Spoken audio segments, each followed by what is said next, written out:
Le président américain Trump a informé par écrit le speaker de la Chambre des représentants du Congrès des États-Unis sur sa décision d'envoyer des militaires américains au Gabon.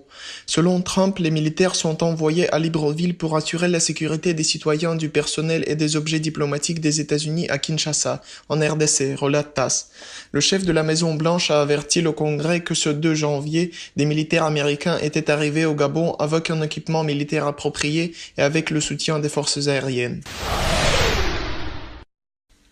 Des pirates ont attaqué un cargo près du Bénin dans la nuit du 2 janvier et ont enlevé 6 membres de l'équipage.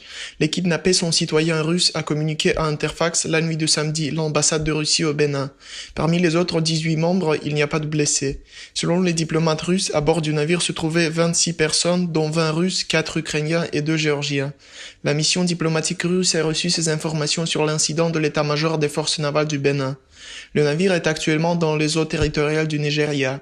L'ambassade a également fait savoir qu'on faisait tout le possible pour aider les citoyens russes.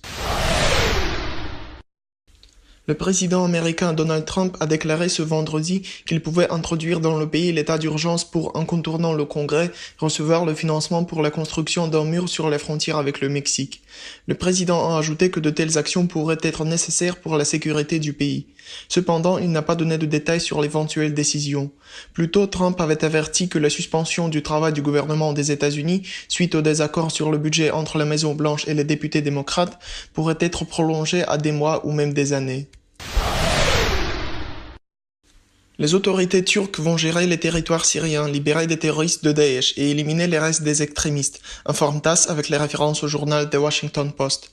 Selon l'édition, le président américain Donald Trump et le leader turc Recep Erdogan, au cours d'une conversation téléphonique ce 14 décembre, ont convenu que la Turquie devrait prendre les responsabilités de lutter contre Daesh en Syrie et de gérer les territoires de la République, libérés des terroristes. Comme le note l'édition, Ankara veut que Washington désarme les formations kurdes armées disloquées en Syrie.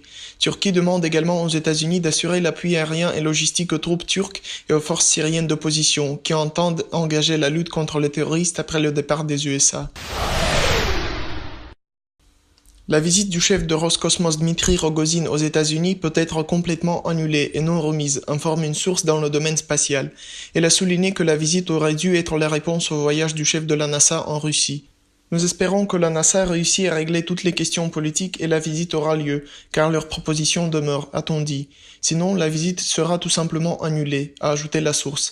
Rappelons qu'en octobre 2018, la NASA avait invité Rogozin à visiter les États-Unis au début de l'année 2019. Néanmoins, en janvier, l'agence a informé que la visite prévue pour ce février serait remise. Le groupe de hackers Anonymous a publié une nouvelle série de documents du projet d'État britannique Integrity Initiative, selon lesquels les acteurs du projet, quelques années avant l'incident à Salisbury, avaient appelé à expulser des diplomates russes de Grande-Bretagne en désirant une catastrophe pour donner une impulsion au renforcement des capacités de défense britanniques, informe RIA Novosti. Les personnes impliquées dans ce projet, comme il ressort des déclarations des hackers et des documents publiés, avaient associé des spécialistes sur l'arme chimique et avaient contacté le recruteur et le voisin de Sergei Skripal. Ivan Ignatiev spécialement pour Anna News.